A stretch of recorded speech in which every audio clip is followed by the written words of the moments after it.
Hello and सत श्री अकाल everyone. आज के इस वीडियो में हम लोग डिस्कस करने वाले हैं toppers answer sheet. Business studies के एक टॉपर की 2019 की ये आंसर शीट है। देखो बेसिकली इस वीडियो का मुद्दा क्या होगा कि हमें इस टॉपर्स आंसर शीट को डिस्कस नहीं करना बल्कि ऑब्जर्व करना है कि क्या चीज डिफरेंस क्रिएट करती है हमारे और टॉपर के बीच में। देखो टॉपर भी हमारी क्लास में पढ़ने वाला ही एक स्टूडेंट है, हमारे साथ ही पढ़ा हुआ, जो कॉन्सेप्ट हमने पढ़े हैं वही उसने पढ़े। तो क्या चीज डिफरेंस क्रिएट करती है, क्या उसे टॉपर बनाती है? उसे 6 मार्क्स वाले क्वेश्चन में से 6 आउट ऑफ 6 मिल रहे हैं और हमें 6 नंबर वाले क्वेश्चन से 4 या 5 नंबर मिल रहे हैं। तो ये जो 4 और 5 नंबर, 1 या 2 नंबर क्वेश्चन में से हमारे कट हो रहे हैं, हमारे आंसर से कट हो रहे हैं, वो क्यों कट हो रहे हैं, कि डिफरेंस क्यों क्रिएट हो रहा है, उस चीज के बारे में डिस्कस करेंगे। मतलब ऑब्जर्व करेंगे कि कैसे हमें अपने आंसर्स को एग्जाम में लिखना है ताकि जो वो 1-2 नंबर वाला डिफरेंस क्रिएट हो रहा है हमारे और टॉपर के बीच में वो ना क्रिएट हो। देखो बेसिकली ये जो आंसर शीट है इसमें जिस भी ये बच्चे की आंसर शीट है, सबसे पहले तो उसने पेपर जो है लास्ट क्वेश्चन से स्टार्ट किया हुआ है। देखो मैंने आपको लास्ट टिप्स एंड ट्रिक्स वाली वीडियो में भी बताया था कि आपके पास 2 ऑप्शन है, या तो आप पेपर लास्ट से स्टार्ट करो या फिर अगर आपको स्टार्टिंग से ही स्टार्ट करना है तो एमसीक्यूज पर आपको टाइमर सेट करना होगा 30 मिनट्स का। 30 मिनट्स से ज्यादा आपको एमसीक्यूज पर स्पेंड नहीं करने। देखो बेसिकली हम लोगों की मेंटालिटी होती है कि अभी तो एग्जाम शुरू हुआ है, अभी बहुत टाइम है, कोई बात नहीं, आराम से करता हूँ, पूरा हो जाएगा। तो इस तरह से हम लोग क्या करते हैं, स्टार्टिंग में धीरे धीरे अच्छा सुंदर सुंदर पेपर करते हैं और बाद में जब टाइम कम रह जाता है तो पैनिक क्रिएट करते हैं और पेपर को गंदी राइटिंग में जल्दी जल्दी करना शुरू कर देते हैं। ठीक है, और उस पैनिक में कई बार हमसे 1-2 क्वेश्चन भी छूट सकते हैं। तो वो चीज ना हो। एमसीक्यूज जो है वो 1-1 नंबर वाले क्वेश्चन है, तुक्का भी हम लगा के आ सकते हैं, इजिली सॉल्व हो सकते हैं, तो वो आप एंड में भी अटेम्प्ट कर सकते हो। इसीलिए आप आंसर्स अगर पीछे से शुरू करोगे तो वो आपको बेनिफिट करेगा। अगर नहीं भी करना, आगे से करना है, तो 30 मिनट से ज्यादा नहीं लगाने। ठीक है, देन उसके बाद अगर मैं इसके आंसर की बात करूं तो जो इसने फर्स्ट आंसर अटेम्प्ट किया, क्वेश्चन अटेम्प्ट किया, उसमें सबसे पहले इसने 1-2 लाइन में हेडिंग बताई है कि ये जो आगे वो पॉइंट्स बताने वाला है वो पॉइंट्स किस रिगार्डिंग है। तो other steps which Nisha has to perform to complete the process of staffing are. तो इसने बोल दिया कि बाकी के जो प्रोसेस स्टाफिंग फंक्शन को कंप्लीट करने के लिए निशा को परफॉर्म करने पड़ेंगे वो नीचे लिखे हुए हैं। मतलब कि केस स्टडी वाला क्वेश्चन होगा, उसमें एस्टिमेटिंग मैन पावर, रिक्वायरमेंट और रिक्रूटमेंट फंक्शन निशा ने परफॉर्म कर दिए होंगे और क्वेश्चन में पूछा गया होगा कि बाकी कौन से फंक्शन अभी से परफॉर्म करने होंगे वो बताओ। तो इसने सीधा सिलेक्शन फंक्शन एक्सप्लेन करने से स्टार्ट नहीं किया बल्कि एक 1.5 लाइन में हमें ये बता दिया कि ये आगे जो पॉइंट्स दे रहा है वो किस रिलेटेड पॉइंट्स है, ताकि टीचर को ये पता चल जाए कि ये किस चीज के उसने पॉइंट्स लिखे। तो इसी तरह से आपको भी सीधा एक्सप्लेनेशन या सीधा पॉइंट्स लिखकर एक्सप्लेन करना स्टार्ट नहीं करना।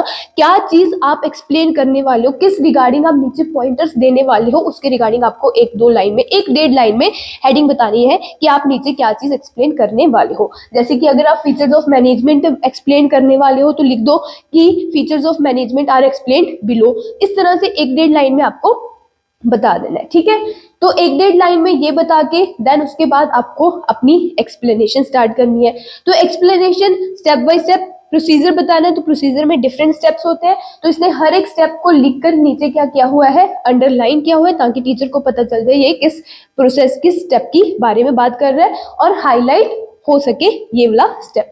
ठीक है, तो 1 बाय 1 करके इसने पहले सिलेक्शन को एक्सप्लेन किया, फिर प्लेसमेंट एंड ओरिएंटेशन को एक्सप्लेन किया है, देन उसके बाद इसी तरह से ट्रेनिंग एंड डेवलपमेंट को एक्सप्लेन किया है।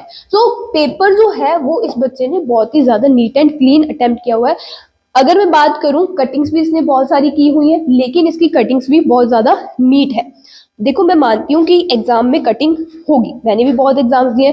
ठीक है, टीचर्स बोलते हैं कि कटिंग मत करो मत करो, बट हो जाती है यार, क्या करें। ठीक है, तो कटिंग होगी, ये जेन्युइन बात है, लेकिन आपको इस तरह से ऐसे करके पेन से कटिंग करते नहीं बैठना है। सिंपल एक लाइन लगा के, जिससे इसने कटिंग की है वैसे कटिंग करनी है कि कटिंग हो भी जाए और पता भी ना चले। ठीक है, ये चीजें आपको समझ में आई। और यहाँ पर मैं एक चीज और ऐड करना चाहूंगी जो इसने नहीं की। जैसे कि देखो यार, सेकंड स्टेप जो है placement and orientation, similarly training and development, यानी कि स्टाफिंग के ये जो स्टेप्स है, placement and orientation, training and development, इसमें हम दो दो चीजें एक्सप्लेन करने वाले हैं। प्लेसमेंट का मतलब अलग होता है, ओरिएंटेशन का मतलब अलग होता है।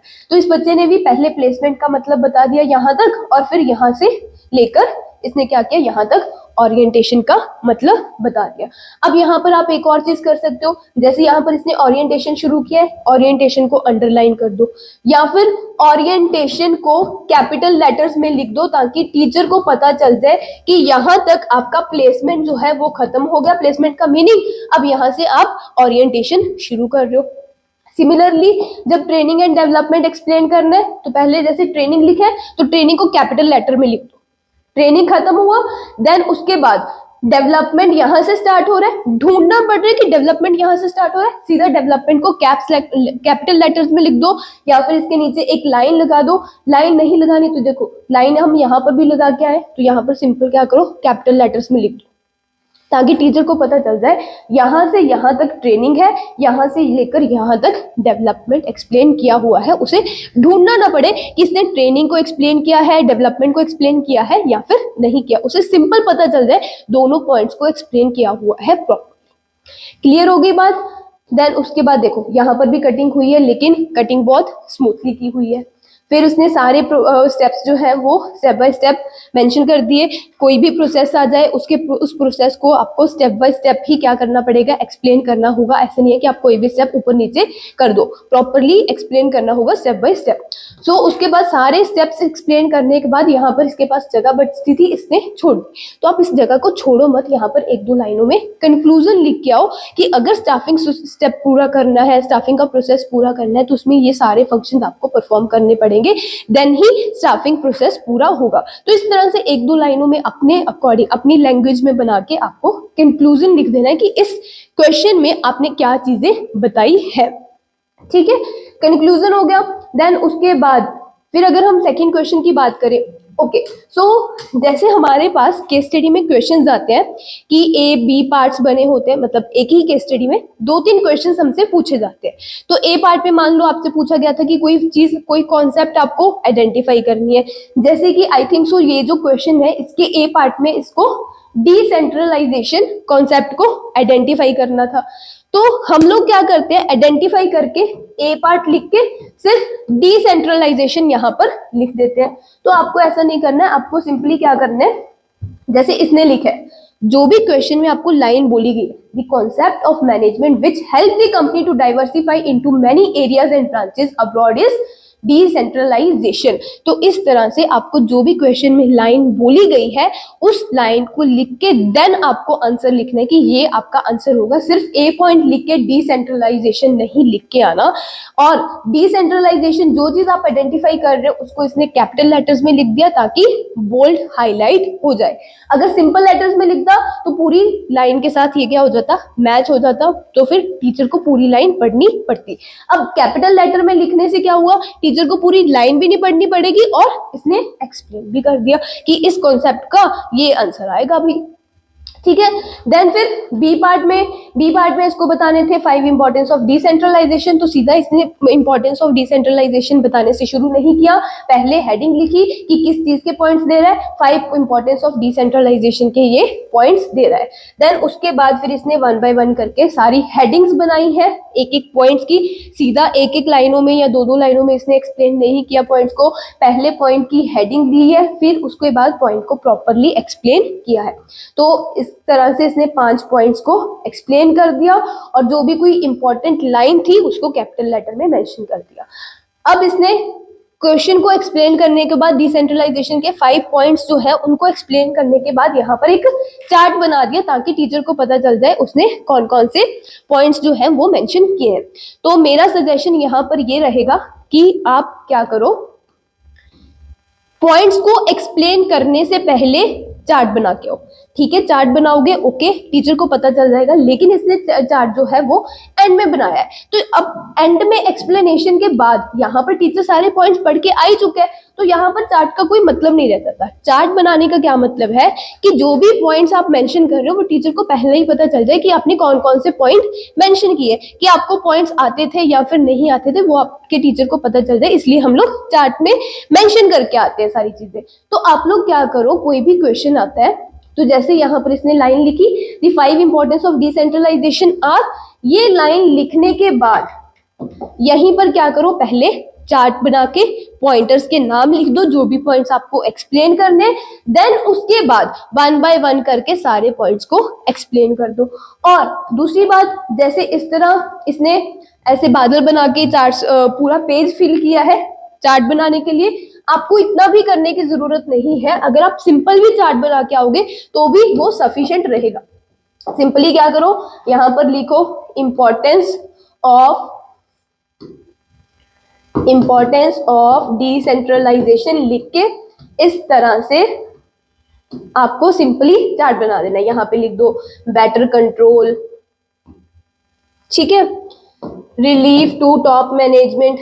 तो इस तरह से भी आप चार्ट बना के आ सकते हो। शीट जो होगी अब वो आपकी हॉरिजॉन्टल फॉर्म में होगी, तो एक लाइन में आपके पॉइंटर्स जो है वो इजीली आ सकते हैं। एक लाइन में नहीं आ रहे, एक पॉइंट यहाँ पर लिख दिया, दूसरे लाइन पॉइंट के लिए लाइन थोड़ी सी लंबी खींच के यहाँ पर आ जाएगा, तीसरे की लाइन छोटी कर दो, फिर चौथे की लंबी कर दो, यहाँ पर आ जाएगी, और पांचवे की यहाँ पर आ जाएगी। क्लियर? तो मतलब कि अगर आपको ये सारी डेकोरेशन वगैरह बादल वगैरह नहीं बनाने, आप सिंपल फॉर्म में भी चार्ट बना के आ सकते हो। चार्ट बनाने से थोड़ा सा क्या होता है, पॉइंटर्स के बारे में टीचर को आइडिया हो जाता है कि कौन कौन से पॉइंटर्स आपने एक्सप्लेन किए हैं। तो कई बार टीचर मेहनत नहीं करता, पॉइंटर्स को ज्यादा एक्सप्लेन में नहीं डीपली पढ़ता, वहीं पर आपको चार्ट देख के नंबर दे देते हैं। नेक्स्ट उसके बाद अब इसने 23rd क्वेश्चन में और के बाद वाला क्वेश्चन अटेम्प्ट किया होगा, तो यहाँ पर इसने पहले लिख दिया कि और के बाद वाला क्वेश्चन है, ठीक है। अब देखो इसने डिवीजन ऑफ वर्क, जो प्रिंसिपल ऑफ मैनेजमेंट दिए होंगे इसको कि ये प्रिंसिपल ऑफ मैनेजमेंट एक्सप्लेन करने, तो देखो सबसे पहले इसने लिखा ए कि मैं डिवीजन ऑफ वर्क को एक्सप्लेन कर रहा हूँ, और डिवीजन ऑफ वर्क को भी एक्सप्लेन करने के लिए इसने पैराग्राफ नहीं बनाया। सबसे पहले तो लिख दिया कि ये डिवीजन ऑफ वर्क प्रिंसिपल हमें हेनरी फ्योल ने दिया था। अब इस प्रिंसिपल के अकॉर्डिंग हेनरी फ्योल ने हमें क्या कहा वो बात लिख दी, ठीक है। फिर इस प्रिंसिपल का मेन ऑब्जेक्टिव क्या है वो लिख दिया, और किस जगह ये प्रिंसिपल अप्लाई होगा वो लिख दिया। तो इसने पैराग्राफ बनाने की बजाय सारी चीजें एक एक बात जो है वो पॉइंटर्स में एक्सप्लेन की है। देन उसके बाद देखो एग्जाम्पल को इसने कितने अच्छे तरीके से रिप्रेजेंट किया है, ठीक है। एग्जाम्पल हम लोग भी लिख के आते हैं, हम लोग क्या करते हैं, फॉर एग्जाम्पल या फिर एग्जाम्पल इज इक्वल्स टू लिखकर लाइनों में एक्सप्लेन करने लग जाते हैं। तो इसने एग्जाम्पल को कितने अच्छे से रिप्रेजेंट किया, एक मैनेजर बना दिया। मैनेजर क्या बोल रहा है, we have created separate departments for our organisation, हमने अपनी ऑर्गेनाइजेशन के लिए सेपरेट डिपार्टमेंट्स बनाए हैं। कौन कौन से बनाए हैं उनके नाम लिख दिए, ईच पर हैविंग स्पेशलाइज्ड पर्सन, और हर एक डिपार्टमेंट में स्पेशलाइज्ड पर्सन है who can collectively achieve production and sales target, और जो कि मिलके सेल्स और प्रोडक्शन डिपार्टमेंट अचीव करेंगे। तो use of division of work यहाँ पर हुआ है। तो इस तरह से मतलब यार कहने का क्या बात है कि आपको अपने पेपर को प्रेजेंटेबल बनाना होगा, तभी अच्छे मार्क्स मिलेंगे, और कुछ नहीं। जो कॉन्सेप्ट आपने पढ़ा है वही कॉन्सेप्ट टॉपर ने पढ़ा है, ऐसी बात नहीं है। मैंने आपको लैंग्वेज भी पढ़ के बता दी एक दो क्वेश्चंस में, ऐसा नहीं है कि उसने कुछ और ही दुनिया के वर्ड्स यूज किए। सिंपल जो नॉर्मल वर्ड्स बुक में दिए हुए हैं वही लैंग्वेज वही वर्ड्स उसने भी यूज किए हुए हैं, लेकिन उनको प्रेजेंट करने का जो उसका तरीका है वो बहुत अच्छा है। तो वही चीज हमें भी अपने एग्जाम में करनी है कि आंसर को प्रेजेंट करना है, प्रेजेंटेबल बनाना है, और आंसर को एक्सप्लेन करते वक्त हमेशा इस तरह से एक्सप्लेन करो कि जो पर्सन तुम्हारा आंसर चेक कर रहा है उसे कुछ नहीं आता। आपको उसे पूरी चीज पूरा कॉन्सेप्ट एक्सप्लेन करना है, ये समझकर कि उसे कुछ भी नहीं आता, तभी आपको नंबर मिलेंगे। जब हम ये चीज अज्यूम कर लेते हैं कि सामने टीचर है यार, उसको तो सारा कॉन्सेप्ट आता है, मैं एक दो लाइनों में एक्सप्लेन भी कर दूंगा तो वो मेरी बात समझ जाएगा, नहीं। जब हम इस माइंडसेट से एक्सप्लेन करते हैं कि इस टीचर को तो सारा कुछ पता ही है, उसे सारा कुछ आता है, तो वहीं पर टीचर हमारे एक दो नंबर कट कर लेता है और कोई गलती भी नहीं निकालता। फिर हम कंप्लेंट करते हैं कि यार गलती भी नहीं है और नंबर भी काट दिए। सो देखो सिंपली आपको एक एक चीज डिटेल में बता के आनी है। तो देखो जैसे कि इसने लिखा फर्स्ट लाइन में कि ये it is a general principle of management given by Henry Fayol, तो ये बात तो टीचर को भी पता होगी कि division of work Henry Fayol ने दिया था। अब ये बात इसने यहाँ पर भी लिखी है। देन उसके बाद जब इसने अथॉरिटी एंड रिस्पॉन्सिबिलिटी एक्सप्लेन किया तब फिर से ये बात लिखी है कि जनरल प्रिंसिपल है गिवन बाय हेनरी फ्योल। अब ऊपर लिख तो आया, फिर से लिखने की क्या जरूरत है। तो देखो मतलब माइंडसेट आपका ऐसा होना चाहिए कि सामने वाले को कुछ भी नहीं पता कि ये हेनरी फ्योल ने दिया है प्रिंसिपल या टेलर ने दिया है, उसको कुछ भी नहीं पता, आपको ये चीज मान के एक्सप्लेन करना है। ये सिंपल सी बात है। छोटे होते जब आप छोटे नहीं, आपके पास अभी भी मैथ होगा, मैथ्स में जब हमें वैल्यू फाइंड आउट करने को बोला जाता है कि फाइंड वैल्यू ऑफ एक्स, तो हम ऐसा तो नहीं करते थे ना कि रफ में कैलकुलेशन करके सिर्फ एक्स की जो वैल्यू आ रही है, एक्स की जो वैल्यू आ रही है वो आंसर में लिख के आते थे। ऐसा तो नहीं करते थे ना, पूरा प्रोसीजर बताते थे ना कि कैसे हम इस वैल्यू पर पहुंचे। तो बस आपको एक्सप्लेन करते वक्त भी ये सारी चीजें ध्यान में रखनी है कि आपको एक एक बात उस कॉन्सेप्ट के रिगार्डिंग, जो भी एक एक बात आपको पता है वो आपको इस आंसर में मेंशन करके आनी है, और वो एक एक बात आपको पॉइंटर्स में बतानी है। अब देखो, अथॉरिटी एंड रिस्पॉन्सिबिलिटी प्रिंसिपल, पहले उसने बताया कि हेनरी फ्योल ने दिया है, फिर उसने अथॉरिटी का मतलब बताया कि अथॉरिटी का मतलब है right to command to others, की अदर्स के ऊपर आपकी, दूसरों के ऊपर आपकी कमांड है और आप उसके उस पोजीशन को यूज करके एक्शंस वगैरह ले सकते हो। फिर इसने रिस्पॉन्सिबिलिटी का मतलब बताया, फिर इसने बताया कि ये प्रिंसिपल का क्या मतलब है। हम लोग अगर आंसर लिखेंगे तो हम लोग क्या करेंगे, सीधा एक्सप्लेन करने बैठ जाएंगे कि रिस्पॉन्सिबिलिटी और अथॉरिटी प्रिंसिपल का क्या मतलब है। हम क्या करेंगे, authority and responsibility should go hand in hand, इस तरह से एक्सप्लेन करना स्टार्ट करेंगे, राइट। तो लेकिन इस बच्चे ने क्या किया, पहले बताया हेनरी फ्योल ने प्रिंसिपल दिया है, फिर अथॉरिटी का मतलब बताया, फिर दूसरे पॉइंट, तीसरे पॉइंट में इसने रिस्पॉन्सिबिलिटी का मतलब बताया, और फिर इसने चौथे पॉइंट में this principle advocates that there should be a balance between authority and responsibility in all job position. तो चौथे पॉइंट में इसने जाके बताया कि इस प्रिंसिपल के अकॉर्डिंग अथॉरिटी और रिस्पॉन्सिबिलिटी में बैलेंस होना चाहिए। सो मेरे कहने का मतलब यही है कि सीधा बस उतना ही मत बता के आओ जितना आपसे पूछा गया है, उसकी एक स्टोरी बना के आओ कि ये प्रिंसिपल हमें हेनरी फ्योल ने दिया था, अथॉरिटी का मतलब ये है, रिस्पॉन्सिबिलिटी का मतलब ये है, तो ये प्रिंसिपल हमें ये चीज बताता है। हम लोग क्या करते हैं, ये प्रिंसिपल हमें ये चीज बताता है, सिर्फ इतनी बात, ठीक है। सो देखो, नेक्स्ट इसने अथॉरिटी एंड रिस्पॉन्सिबिलिटी की एग्जांपल दी है। ये एक बॉस है और ये एक सेल्स पर्सन है। I am giving you the responsibility of increasing sales by 10% for this month. Boss order दे रहा है कि मैं तुम्हें टारगेट दे रहा हूँ, रिस्पॉन्सिबिलिटी दे रहा हूँ कि तुम्हें सेल्स 10% से इंक्रीज करनी है इस मंथ में। तो सेल्स पर्सन क्या बोल रहा है, but sir I have no authority either to increase sales expense और अपॉइंट अ न्यू सेल्समैन। वो बोल रहा है कि पर सर मेरे पास तो कोई अथॉरिटी नहीं है कि मैं सेल्स एक्सपेंस को इंक्रीज कर सकूं और नया सेल्स पर्सन अपॉइंट कर सकूं।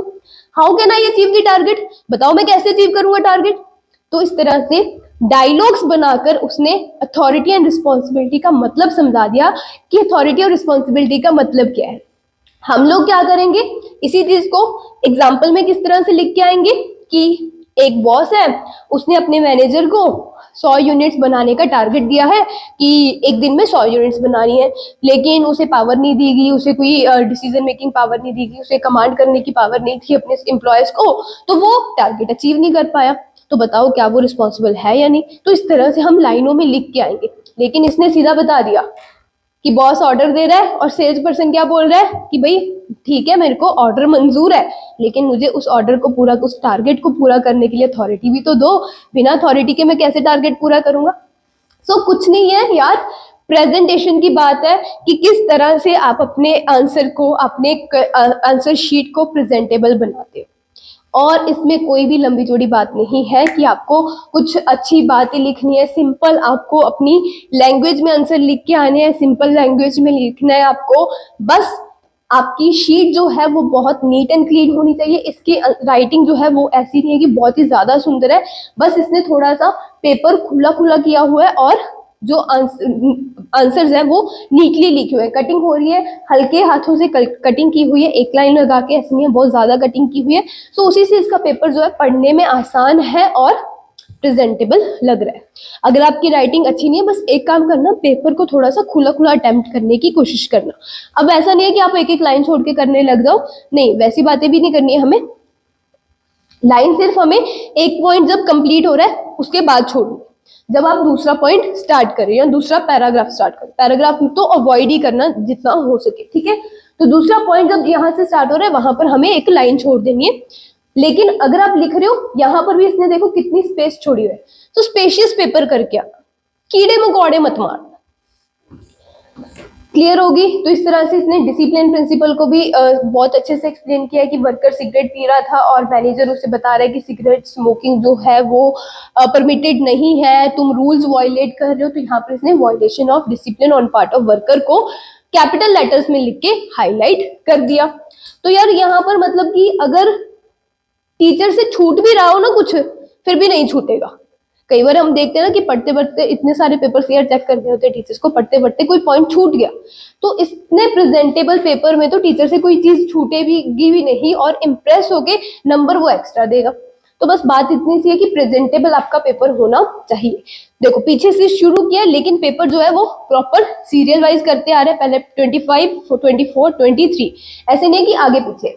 आगे पीछे भी अगर आप करोगे तो भी नंबर मिल जाएंगे, लेकिन आपका टीचर परेशान होगा क्वेश्चंस को ढूंढते वक्त। सो वो चीजें हमें बस यार सिंपल सी बात है, टीचर को परेशान नहीं करना, उसके आगे थाली परोस के रख देनी है कि भाई ये लो सारा चीजें तुम्हारे सामने है, अब नंबर दे दो। समझ आई बात? सो देखो यहाँ पर इसको ब्रांडिंग लिखना था तो पहले इसने सीधा ब्रांडिंग आंसर नहीं लिखा, एक दो लाइनें केस स्टडी जो भी क्वेश्चन इससे पूछा गया था उससे उठाई है। That the decision that Pushpanjali limited should take so that its customer are able to identify its product in the market is branding. सीधा ब्रांडिंग नहीं लिखा, प्रॉपर लिखा है कि कौन सा डिसीजन इन्हें लेना पड़ेगा, ब्रांडिंग के रिगार्डिंग इन्हें डिसीजन लेना पड़ेगा। फिर ब्रांडिंग को एक्सप्लेन करते वक्त ब्रांडिंग फिर कैपिटल लेटर में लिख दिया, ठीक है। फिर प्रॉपर इसने एक्सप्लेनेशन की है, पॉइंटर्स बनाए हैं और लाइनें वगैरह छोड़ी हैं, यहाँ पर इसने एग्जांपल्स दी हुई हैं, ठीक है। और फिर यहाँ पर ब्रांड नेम, ब्रांड्स को डिफरेंशिएट करने में एग्जांपल देते हुए दो ब्रांड्स की डायग्राम बना दी। अब देखो यहाँ पर अगर बोल रहे हैं डायग्राम बनाओ या फिर ये चीजें प्रेजेंटेबल करो, तो कलर्स वगैरह लेके मत जाना, जो भी चीजें तुम्हारे हाथ में, पेन हाथ में है ना तो पेन से ही बना दो, पेंसिल से अच्छे से सुंदर सा, ऐसा भी कुछ भी नहीं है, जैसी तुम्हारी राइटिंग है उस अकॉर्डिंग, जो तुम्हारे हाथ में है ना पेन उसके अकॉर्डिंग बना दो, कि बस टीचर को आइडिया हो जाए कि क्या चीज है, ठीक है। ड्राइंग का पेपर नहीं है कि बहुत अच्छी अच्छी ड्राइंग करके आनी है हमें, बिजनेस स्टडीज का पेपर है। तो ये सारी चीजें होगी, इस तरह से आपको जैसे भी आप एग्जांपल्स को प्रेजेंट कर सकते हो अपनी अच्छे तरीके से वो एग्जांपल्स प्रेजेंट करनी है, पॉइंटर्स बनाने हैं। और देखो अपने पेपर को ना थोड़ा सा मैनेज करके चलना, आंसर शीट्स आपके लिमिटेड ही मिलेंगी। जैसे इसने क्या किया हुआ है, स्टार्टिंग में बहुत ही ज्यादा खुला खुला पेपर किया हुआ है, एंड में आगे आई थिंक सो इसके पास जगह कम होगी तो इसने भी थोड़ा सा भीड़ा भीड़ा पेपर करना, कंजस्टेड पेपर करना स्टार्ट कर दिया। तो देखो ठीक है, बात समझ में आई? यस, देखो पहले कितनी खुली खुली डायग्राम्स बना के आया था, यहाँ पर कितनी बीडी से डायग्राम्स बनाए। तो यहाँ पर बस आपको पेपर थोड़ा सा मैनेज करके चलना है, खुला पेपर करना है, पर ऐसे नहीं है कि एंड में आते आते आपके पास जगह कम हो जाए, ठीक है। और इसके पेपर में एमसीक्यूज क्वेश्चन नहीं है, लेकिन आपको एमसीक्यूज आएंगे। तो एमसीक्यूज का जब आंसर लिखोगे, आंसर 1 लिख के सिर्फ ABC ऑप्शंस नहीं लिख के, यानी ए ऑप्शन में क्या आंसर दिया हुआ है वो भी ए ऑप्शन लिख के साथ में लिखना है। फॉर एग्जाम्पल कि आपको फंक्शन ऑफ मैनेजमेंट चूज करना है कि कौन सा फंक्शन ऑफ मैनेजमेंट के बारे में बात हो रही है। इस केस स्टडी में 4 ऑप्शंस आपको दिए हुए हैं, तो आंसर जो भी दे रहे हो आंसर लिख के, ए ऑप्शन आ रहा है मान लो आंसर, तो सिर्फ ए नहीं लिखना, उसके आगे प्लानिंग, जो भी ऑप्शन आपका आंसर होगा वो आपको साथ में एक लाइन में लिख के आना है जरूर। क्लियर इतनी बातें? और एक आपको ना, हाँ, अगर डिफरेंस वाला क्वेश्चन आ रहा है तो सिर्फ डिफरेंस नहीं लिखना, बेसिस जरूर लिख के आने कि किस बेसिस पे आप इन दोनों चीजों के बीच में डिफरेंस क्रिएट कर रहे हो, सीधा नहीं लिख के आना। देखो कितना इसने फिर यहाँ पर कीड़े मकोड़े मारने शुरू कर दिए, पहले कितना खुला खुला पेपर करके आ रहा था। तो वो चीजें आप स्टार्टिंग से ही मैनेज करके चलना कि खुला करना, लेकिन ज्यादा खुला भी पेपर नहीं करना, ठीक है। उसके बाद यहाँ पर ना आपको, हाँ, आपको ना जो फाइनेंशियल मैनेजमेंट वाला चैप्टर है वहां पर हमारे पास एक न्यूमेरिकल है। तो यहाँ पर देखो इसने 4 फैक्टर्स एक्सप्लेन करने, तो उसका पहले चार्ट बना दिया। तो ऐसे आपको पूरे पेज पर चार्ट बनाने की जरूरत नहीं है, आधे पेज पर चार्ट बना के आप खत्म कर सकते हो, ठीक है। सो यहाँ पर हाँ, फाइनेंशियल मैनेजमेंट में ये जो ट्रेडिंग और इक्विटी वाला न्यूमेरिकल है, नॉर्मली एक क्वेश्चन आपको न्यूमेरिकल आता होता है बिजनेस स्टडीज में, जरूरी नहीं है आएगा ही आएगा। लास्ट टाइम जो एग्जाम हुआ था लास्ट ईयर, उस पेपर में आपको न्यूमेरिकल नहीं आया था, लेकिन हाँ आ सकता है, तो इसकी प्रॉपरली आपको प्रैक्टिस कर लेनी है। तो न्यूमेरिकल सॉल्व करने के बाद जो भी क्वेश्चन रहा होगा, इसने नीचे कंक्लूजन भी दिया है कि कंपनी को क्या चीज चूज करनी चाहिए, किसमें कंपनी को बेनिफिट रहेगा। तो इस तरह से अगर आप अपने आंसर्स में चार्ट्स बना के आते हो, कंक्लूजन लिख के आते हो, और डायग्राम जो एग्जांपल्स वगैरह दे रहे हो उनको डायग्राम्स की मदद से, डायलॉग्स यूज करके प्रेजेंटेबल बना के आते हो, तो आपका आंसर बेटर हो जाएगा। तो यही चीजें आपको अपने आंसर राइटिंग में करनी है, अपने एग्जाम में करनी है, और इसी से आपको हेल्प मिलेगी कि जो 6 नंबर वाले क्वेश्चन से आपका एक आधा नंबर कट हो रहा है, वो चीजें नहीं होगी। So thank you so much and best of luck for your exams. कोई भी दिक्कत आ रही है, कोई भी परेशानी आ रही है, do comment in the comment section. ऐसी वीडियोस के साथ हम लोग मिलते हैं।